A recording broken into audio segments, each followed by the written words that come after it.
சுகம் தரும் சுந்தர காண்டம். ராமாயணத்தில் 6 காண்டங்கள் இருந்தாலும் சுந்தர காண்டம்தான் படிப்பதற்கு மிக மிக சுகமாக இருக்கிறது. இதை படித்தாலே உடலில் உள்ள நோய்கள் கூட குணமாகிவிடும் என்பார்கள். ஏனெனில் இது மனதிற்கு நம்பிக்கையை தரும் காண்டம். சீதையை தேடி வானர வீரர்கள் எல்லா திசைகளுக்கும் புறப்பட்டார்கள். ஆனால் தெற்கு திசைக்கு புறப்பட்ட அனுமன் நம்பிக்கை மிக்க வார்த்தைகளை புறப்படும் போதே கூறினான்.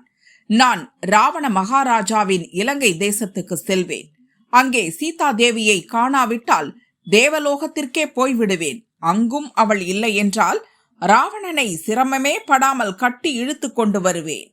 இன்னும் தேவைப்பட்டால் ராவணன் உள்ளிட்ட அசுரர்கள் குடியிருக்கும் இலங்கை தேசத்தையே பெயர்த்து எடுத்து கொண்டு வருவேன் என்று சொல்லிவிட்டு தெற்கு நோக்கி பறந்தான். இலங்கை சென்றதும் ராமன் கொடுத்தனுப்பிய கணையாழியை சீதாதேவியிடம் ஒப்படைத்தான். அதை பார்த்த உடனேயே சீதாதேவிக்கு போன உயிர் திரும்ப வந்துவிட்டது.